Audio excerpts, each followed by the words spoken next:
ইসলামের মধ্যে শুধুমাত্র দুইটি ঈদের দিন, একটি হচ্ছে ঈদুল ফিতর আর একটা হচ্ছে ঈদুল আজহা। এছাড়া ইসলামে আর কোনো তৃতীয় ঈদ পালন করার সুযোগ নাই। কেউ যদি পালন করে এটা গ্রহণীয় হবে না, এটা বর্জনীয়, এটা করা যাবে না।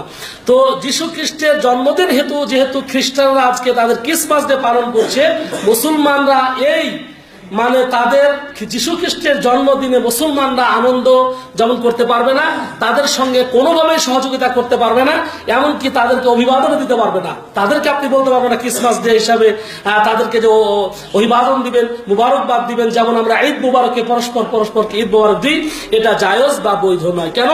এর অনেকগুলো প্রমাণ রয়েছে। যেমন সঙ্গে সঙ্গে দুটা একসঙ্গে, যে যীশু খ্রিস্টের যেমন আপনার ক্রিসমাস ডে পালন, ওইরকম ভাবে ইংরেজি বর্ষের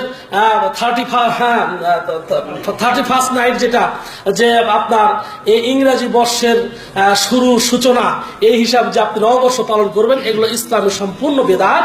এগুলো হচ্ছে অপসংস্কৃতি, এগুলো হচ্ছে বাইরে থেকে আমদানি করা হয়েছে। যেমন খ্রিস্টান যীশু খ্রিস্টের জন্মদিন পালন করতো খ্রিস্টানরা, সেখান থেকে মুসলমানরা মুহাম্মদ সাল্লাল্লাহু আলাইহি ওয়াসাল্লামের জন্মবার্ষিকী আমরা বলেছিলাম 362 হিজরিতে ওবায়দি, ফাতেমি, রাফেজি, শিয়া, দিনিল্লাহ সর্বপ্রথম এটা চালু করেন। তো এটা কি? এটা অনুকরণ ভাবে খ্রিস্টানরা পালন করতো, তাদের দেখা দেখি শিয়ারা করেছে, শিয়া থেকে সাধারণ মুসলমানদের চলে এসেছে। তো এই যে আপনার বলবো যে নববর্ষ পালন, এছাড়া আরো যত দিবস পালন, সবগুলোই হচ্ছে অপসংস্কৃতি, এর মধ্যে কল্যাণ নাই। আল্লাহ রাব্বুল আলামিন বলেন, ওয়াল্লাযীনা লা ইয়াশহাদুনা আয-যুর ওয়া ইযা মাররু বিল-লাগবি মাররু কিরামা। আল্লাহ রাব্বুল আলামিন আল্লাহর বান্দাদের কিছু বৈশিষ্ট্য বর্ণনা করতে করতে তিনি বলছেন, ওয়াল্লাযীনা লা ইয়াশহাদুনা আয-যুর, আল্লাহর বান্দাদের এমন তার গুণ, এমন তার বৈশিষ্ট্য যে তারা মিথ্যা সাক্ষ্য দেয় না। তারা কি করে না? মিথ্যা সাক্ষ্য দেয় না। এই মুমিনরা, আল্লাহর বান্দারা মিথ্যা সাক্ষ্য দেয় না। তারপরে কি বলছেন? ওয়া ইযা মাররু বিল-লাগবি, যদি তারা বেহুদা কর্মের পাশে দিয়ে যদি চায়, মাররু কিরামা, তাহলে তাকে সমর্থন দেয় না। বরং মুসলমানরা বেহুদা কোনো কর্মের পাশে দিয়ে যদি চলে যায়, তাহলে সমর্থন দেয় না, বরং তাদের নিজেদের আত্মসম্ভ্রম বাঁচিয়ে সেখান দিয়ে তারা চলে যায়।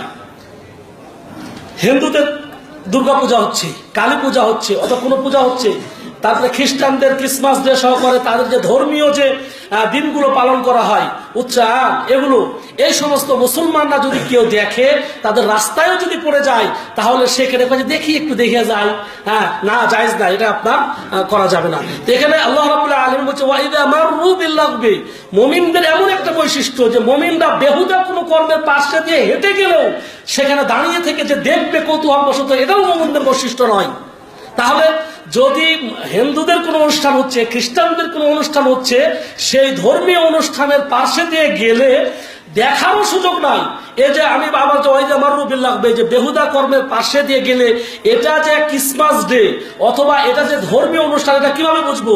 এ তাফসীর করেছেন তাফসীর ইবনে কাসিরের মধ্যে মুজাহিদ বলতেছে, ইন্নাহা আ'য়াদুল মুশরিকিন, এই ওয়াইজা মাররু বিল-লাগবি, বেহুদা কর্মটাই হচ্ছে সেটাকে মুশরিকদের আনন্দ উৎসব দিন।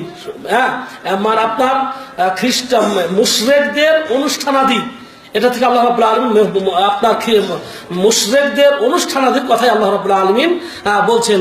উনি ছাড়া মুজাহিদ ছাড়াও এ তাফসীর করেছেন রাবি' বিন আনাস ওয়াল কাজী আবু ইয়ালা ওয়াজ জিহাক, তারা সবাই বলেছেন ওয়া ইযা মাররু বিল-লাগবি, যে এখানে যে আল্লাহ রাব্বুল আলামিন বলছেন যে বেহুদা কর্ম, এই বেহুদা থাকা উদ্দেশ্য মুশরিকদের ঈদের অনুষ্ঠান, মানে মুশরিকরা তাদের ধর্মীয় যে অনুষ্ঠান করে, এই অনুষ্ঠান পাশে দিয়ে যদি মুসলমানরা যায়, তাহলে কৌতূহল হল বসে যে দেখি কি করে, একটু কিভাবে ঘুরায়, কিভাবে দুধ কলা খাওয়ায়, একটু দেখে যায়, এটাও মুসলমানদের জন্য বৈধ নয়। কারণ হচ্ছে আনাস বিন মালিক রাদিয়াল্লাহু তাআলা আনহু থেকে বলেন, তিনি বলছেন, কাদিমা রাসূলুল্লাহ সাল্লাল্লাহু আলাইহি ওয়াসাল্লাম মদিনা, নবী সাল্লাল্লাহু আলাইহি ওয়াসাল্লাম মক্কা থেকে যখন মদিনা গেলেন, ওয়ালাহুম ইয়াওমান ইয়ালআবুনা ফীহিমা, এই মদিনাবাসীদের দুইটি আনন্দ উৎসবের দিন ছিল, যে দিনগুলোতে তারা আনন্দ উৎসব করত, খেলাধুলা করত।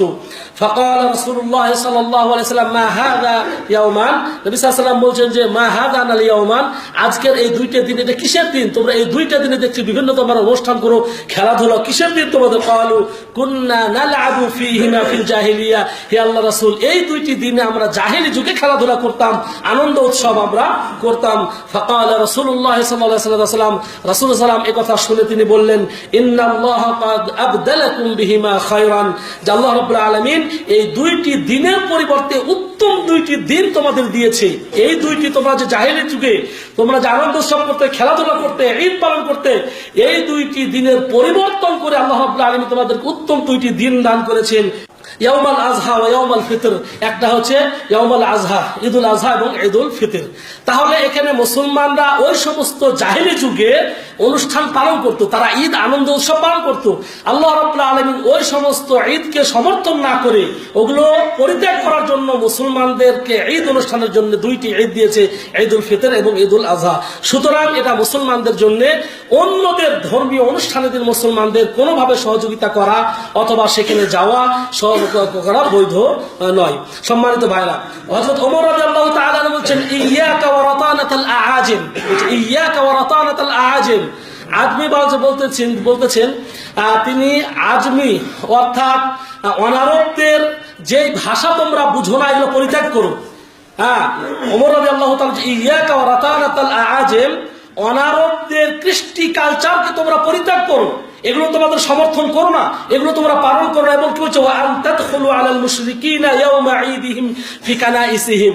এবং ওমর রাদিয়াল্লাহু তাআলা আরো বলছে যে মুশরিকদের ঈদের দিনে তাদের উপাসনালয়ে তোমরা প্রবেশ করো না। স্পষ্ট, এর থেকে স্পষ্ট কিন্তু আর কিছু নাই। ওমর রাদিয়াল্লাহু তাআলা বলছে, ইয়াকা ওয়া রাতানাতাল আআজিম, অনারবদের কৃষ্টি কালচার, অনারবদের কোন ধর্মীয় অনুষ্ঠান, কোন তারা অথবা এমন ভাষা যেগুলো তুমি জানো না, এই ভাষাগুলো বলো না, তাদের কৃষ্টি কালচারকে তোমরা সমর্থন করো, তোমরা পরিহার করো। আর কি, ওয়া আন তাদখুলু আলাল মুশরিকিনা ইয়াওমা ঈদিহিম ফি কানাইসিহিম, এবং মুশরিকদের ঈদের দিনে, মুশরিকদের অনুষ্ঠান দিনে তাদের উপাসনালয়ে, তাদের মন্দিরে তোমরা প্রবেশ করো না। ফা ইন্না সাখতা তাতানাজ্জালু আলাইহিম, কারণ যে ওই দিন আল্লাহ রাব্বুল আলামিনের রাগ এবং তাদের উপর বর্ণিত হয়। কারণ তারা কুফরি করছে, তারা শিরক করছে, তারা কুফরি করছে, আল্লাহ ছাড়া অন্যর কাছে মাথা নত করছে, তারা ওই যে ভোগ দিচ্ছে, কলা দুধ দিচ্ছে। এই জন্য ওমর রাদিয়াল্লাহু তাআলা ফাইন্না সাখতা বলছে আল্লাহর রাগ বর্ষণ হয় ওই দিন। যারা বিধর্মীরা যখন তারা তাদের ধর্মীয় অনুষ্ঠান করে, আল্লাহ ছাড়া অন্য যখন পূজা অর্চনা করে, তখন আল্লাহ রাব্বুল আলামিনের রাগ এবং গোসা ওই দিন অবতীর্ণ হয়। সুতরাং ওই দিন তাদের ঈদের অনুষ্ঠানের দিন তারা উপাসনালয়ে, তাদের মন্দিরে তোমরা প্রবেশ করো না। এর চাইতে স্পষ্ট দলিল আর কিছু হতে পারে না। তো সুতরাং সম্মানিত ভাইরা, অন্যদিকে বাইহাকি শরীফে আরেকটি হাদিস রয়েছে, ওমর রাদিয়াল্লাহু তাআলা আনহু বলছেন যে ইজতানিবু আ'দাইল্লাহি ফি ঈদিহিম, আল্লাহর দুশমনদের, আল্লাহর শত্রুদের ঈদের অনুষ্ঠান থেকে তোমরা কি করো, বেঁচে থাকো। বলছে ইজতানিবু আ'দাইল্লাহি ফি ঈদিহিম, আল্লাহর দুশমন যারা, কারা দুশমন? যারা কুফরি করে, যারা শিরক করে, তারা আল্লাহর দুশমন। বলছে আল্লাহর দুশমনদের ঈদের দিন তাদের থেকে তোমরা বেঁচে থাকো। সুতরাং হিন্দু হোক, খ্রিস্টান হোক, ক্রিসমাস ডে হোক, অথবা যেটা বললাম যে হিন্দুদের অথবা বিধর্মীদের যে কোনো অনুষ্ঠান দিন মুসলমানরা কোনোভাবেই সহযোগিতা করতে পারবে না, তাদেরকে অভ্যর্থনাও দিতে পারবে না কোনোভাবেই। এমনকি মনে করুন যে আমাদের গ্রামে দেখা যায় যে হিন্দু পাড়ার মুসলমান পাড়ায় এক গ্রামে আমরা বসবাস করি। হয়তো একজন মহিলা এসে আপনাকে বলছে যে হ্যাঁ, হয়তো আপনার স্ত্রীকে বলছে অথবা আপনাকে বলছে, ভাই আমি দুর্গা পূজাতে যাবো, তোর ঘড়িটা একটু দে। না, জায়েজ নাই। আপনাকে তো কেউ জিজ্ঞাসাও করে যে ভাই এখানে পূজার মণ্ডপ যার কোন দিকে, এই যে আমি কিছু ভোগ নিয়ে এসেছি, ভোগ দিতে যাবো, আপনি বলে দিতে পারবেন না। কোন ধরনের সহযোগিতা করতে পারবেন না, কিন্তু বৈষয়িক ব্যাপারে, দুনিয়াবী ব্যাপারে করতে পারবেন। একটা হিন্দু মেয়ে অসুস্থ হয়েছে, তার রক্ত দরকার, রক্ত দিতে পারবেন। একটা লোক বিপদের মধ্যে পড়েছে, অ্যাক্সিডেন্ট করেছে, আপনাকে সহযোগিতা করতেছে, আপনি অ্যাম্বুলেন্স নিয়ে আসতেছেন, ডাক্তার কাছে নিয়েছেন, কোনো সমস্যা নাই। অথবা হয়তো মনে করেন যে হিন্দুদের কোনো বিয়ের অনুষ্ঠান, এখন আপনার কাছে এক মহিলা এসে বলতেছে অথবা আপনার স্ত্রীকে এসে বলতেছে যে ভাবি আমার কাপড় তো নাই, এখন মেয়ের বিয়ে, আমি আমার মেয়ের শ্বশুর বাড়িতে যাবো, তোমার কাপড়টা দাও। জায়েজ আছে, দেওয়া, কোনো অসুবিধা নেই। টাকা পয়সা ধার দিতে পারবেন, পরামর্শ দিতে পারবেন, তাদের সহযোগিতাও করতে পারবেন। আপনি কি, আপনাকে যদি তারা দাওয়াত দেয় তাদের বিয়ের অনুষ্ঠানে খাবার দাবারের জন্য, আর খাবার দাবার যদি হালাল হয়, যেমন আমাদের দেশে দেখা যায় যে মুসলমানদেরকে দাওয়াত দিলে কলা, চিড়া, মুড়ি এগুলো খেলে দেয়, তাদের গোস্ত বা অন্য কিছু দেয় না, তাহলে বৈধ রয়েছে খাওয়া। কিন্তু তাদের ধর্মীয় কোনো অনুষ্ঠানে আপনি কোনোভাবে সহযোগিতা করতে পারবেন না, 5 পয়সা তো আপনি দিতে পারবেন না। এমনকি আপনি সুপরামর্শ যে এইভাবে মন্দির করো, এইভাবে করতে হবে না, কোন ধরনের আপনি সহযোগিতা করতে পারবেন না। নবী সাল্লাল্লাহু আলাইহি ওয়াসাল্লাম বলেন, তাশাব্বাহা বিকওমিন ফাহুয়া মিনহুম, যে ব্যক্তি অন্য জাতের বেশ ধারণ করলো সে সে তাদেরই অন্তর্ভুক্ত। অন্যদিকে নবী সাল্লাল্লাহু আলাইহি ওয়াসাল্লাম তিনি আপনার নবী সাল্লাল্লাহু আলাইহি একটা হাদিস বলছেন যে দুইজন লোক এক মানে আপনার বিধর্মীদের কোন অনুষ্ঠান হচ্ছে, মূর্তির অনুষ্ঠান হচ্ছে, সেই পাশে দিয়ে একটা গ্রামের পাশে দিয়ে দুইজন ব্যক্তি হেঁটে যাচ্ছে। তো ওই লোকেরা বলল মূর্তির জন্য কিছু দাও, ওই দুইজন লোককে বললো মূর্তির জন্য কিছু দাও। তো তারা বলছে না আমার কাছে আমার কিছু নাই, আমরা দিব না। না কিছু দাও, যা কিছু দিলেই হয়েছে। তখন বলছেন না আমাদের কাছে কিছু নাই। তখন বলছে আরে কমপক্ষে মাছি মেরে দাও। তো ওখানে অনেকেই ভোগ টোক দিয়েছে, মিষ্টি কলা দই টই দিয়েছে। একজন মাছি মেরে কি করলো, সে বলে যা এটা দিলাম। তখন এই ব্যক্তি মারা যাওয়ার পর আল্লাহ রাব্বুল আলামিন তাকে কিছু করলেন, জাহান্নামে দিলেন। আর এক ব্যক্তি বললো যে ও ব্যক্তি যেমন দিল তুমিও কিছু দাও, কিন্তু আমার কাছে কিছু নাই। বলছে ও একটা মাছি মেরে দিলে, তুমি কমপক্ষে একটা মাছি মেরে দাও। বলছে মাছিকে আল্লাহ ছাড়া গায়রুল্লাহর নামে আমি একটা মাছিও মেরে দিব না। তাকে তারা হত্যা করলো। নবী সাল্লাল্লাহু আলাইহি ওয়াসাল্লাম বললেন আল্লাহ রাব্বুল আলামিন তাকে জান্নাত দান করেছেন। তাহলে এই ধর্মীয় অনুষ্ঠানে মূর্তির জন্য যদি একটা মাছি মেরে দেওয়া না যায়, মাছি যদি মেরে না দেওয়া যায়, মাছির কোনো মূল্য নাই, মূল্যহীন জিনিস। এই মূল্যহীন জিনিস দেওয়ার কারণে জাহান্নামে গিয়েছে এক ব্যক্তি। আর আপনি সেখানে যদি পয়সা দেন, টাকা দেন, পরামর্শ দেন অথবা যে কোনো কিছু দেন, তাহলে আপনার জন্য কখনো বৈধ হবে না। এমনকি বললাম যে আপনি তাদেরকে অভ্যর্থনাও দিতে পারবেন না। আপনাকে যদি তাদের যদি ধর্মীয় কোনো অনুষ্ঠানাদির দিকে ক্রিসমাস ডে চলতেছে, যদি খ্রিস্টানরা আপনাকে যদি ক্রিসমাস ডে অভিবাদন দেয় অথবা দুর্গা পূজার দিন হিন্দুরা দেয় বা ইহুদিরা তাদের ধর্মের দিন দেয়, তাহলে তার প্রতি উত্তরও আপনি কোনো কথা বলতে পারবেন না। অথচ দেখা যাচ্ছে যে অমুসলিমরা যদি, আহলে কিতাবরা যদি মুসলমানদেরকে আগে সালাম দেয়, অমুসলিমদেরকে আগে সালাম দেওয়া জায়েজ নাই, যাবে না। কিন্তু অমুসলিমরা যদি আগে কেউ সালাম দিয়ে ফেলে শুধুমাত্র ওয়ালাইকুম বলতে হবে, এত অনুমতি আছে। কিন্তু তাদের ধর্মীয় অনুষ্ঠানের দিন, তাদের ধর্মের যে অনুষ্ঠান, সেই অনুষ্ঠান দিনের জন্য আপনাকে অভিবাদন দেয়, আপনার প্রত্যুত্তরে তাকে আপনি, সে যদি আপনাকে এরকম ওয়েলকাম বা অন্য কিছু দেয়, মোবারকবাদ দেয়, আপনি কোনো প্রকার কথা বলা যাবে না, চুপ থাকতে হবে। কারণ কি, তারা আমাদের ঈদের দিন মোবারকবাদ দেয় আর আমরা তাদের ধর্মের ক্রিসমাস ডে যেদিন পালন হয় অথবা আপনার হিন্দুদের দুর্গা পূজা হয়, তখন আমরা দিতে পারবো না কেন? এটা একটা বলবো বেইনসাফি হয়ে গেল না, যে আমরা আমাদের দিন তাদেরকে আমরা দিতে পারবো, কিন্তু ওরা বা আমাদের দিন ওরা যদি দেয় তাহলে কোনো সমস্যা নাই, কিন্তু আবার ওদের দিন আমরা দিতে পারবো না কেন? আবার ওরা দিলে তাদের কথা বলতে পারবো না। কারণ হচ্ছে যে আমাদের যে ঈদের অনুষ্ঠানগুলো, এটা হচ্ছে ধর্মের বিষয়। এটা নবী সাল্লাল্লাহু আলাইহি ওয়াসাল্লাম কি বললেন, যে আইয়ামে জাহেলিয়াতে 2 দিন তার আনন্দ সব করতো, এর পরিবর্তন করে আল্লাহ রাব্বুল আলামিন আমাদেরকে এমন 2 দিন দিয়েছেন যেটা সত্যের উপর প্রতিষ্ঠিত। সুতরাং আমাদের ঈদের মধ্যে থেকে সেরেকি কোনো কারবার নাই, গুনার কোনো কারবার নাই এবং অশ্লীলতা বেহায়াপনা নাই, সব হচ্ছে ইবাদতের অন্তর্ভুক্ত। কিন্তু বিধর্মীদের যে অনুষ্ঠান, সেই অনুষ্ঠানের ভিতরে একটা হচ্ছে সেরেকি, একটা হচ্ছে কুফরি, একটা হচ্ছে অপসংস্কৃতি, অন্যদিকে বেহুদা, তারপরে দেখা যাচ্ছে সেখানে অশ্লীলতা বেহায়াপনা পর্যন্ত সেখানে আছে, যার কারণে আপনি এগুলো কখনো সমর্থন করতে পারবেন না। আল্লাহ রাব্বুল আলামিন তাআওয়ানু আলাল বিররি ওয়াত তাকওয়া ওয়া লা তাআওয়ানু আলাল ইসমি ওয়াল উদওয়ান। তাআওয়ানু আলাল বিররি ওয়াত তাকওয়া, কল্যাণের কাজে এবং তাকওয়ার কাজে পরস্পরকে সহযোগিতা করো।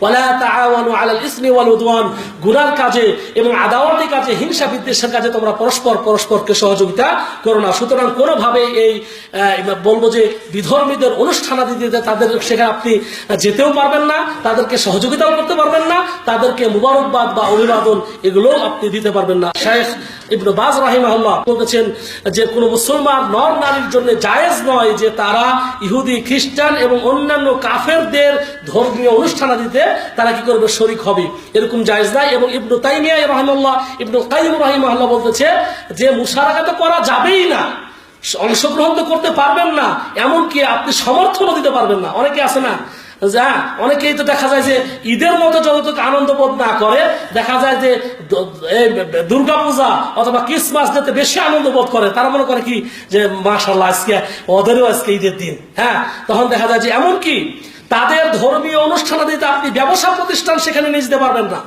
মনে করছেন যে ধর্মীয় হচ্ছে, দুর্গা পূজা হচ্ছে, কালী পূজা হচ্ছে, সরস্বতী পূজা হচ্ছে অথবা ক্রিসমাস ডে হচ্ছে, আপনার দোকান আছে, আপনার মিষ্টির দোকান আছে, তাদের ওই অনুষ্ঠানে যে আপনি দোকানে যা বিক্রি করবেন না, আপনার জন্য জায়েজ হবে না। কোন ধর্মের আপনি সহযোগিতা করতে পারবেন না। এর বিপরীতে যেটা বলেছিলাম কি, যে অন্য তাদেরই হচ্ছে ধর্মীয় অনুষ্ঠান না, বিয়ে অনুষ্ঠান, অন্য অনুষ্ঠান, তাহলে কোনো সমস্যা নাই। বিক্রি করলে আপনাকে যদি অর্ডার দেয় যে ভাই আমার 1 মণ মিষ্টি লাগবে, কোনো সমস্যা না, আপনি বানিয়ে দিতে পারবেন। একজনের মেয়ের বিয়ে, হিন্দু মেয়ের বিয়ে, আপনাকে বলতেছে ভাই 1 মণ মিষ্টি লাগবে, আপনি বানিয়ে দিবেন, কোনো অসুবিধা না, আপনি বানিয়ে দিতে পারবেন। এমনকি আপনি তাদের গেট করে দিতে পারবেন, সবকিছু সহযোগিতা করতে পারবেন বৈষয়িক ব্যাপারে, কিন্তু ধর্মীয় অনুষ্ঠানে কোনোভাবে সহযোগিতা করতে পারবেন না। আল্লাহ রাব্বুল আলামিন আমাদেরকে এগুলো বুঝার এবং মানার তৌফিক দান করুন।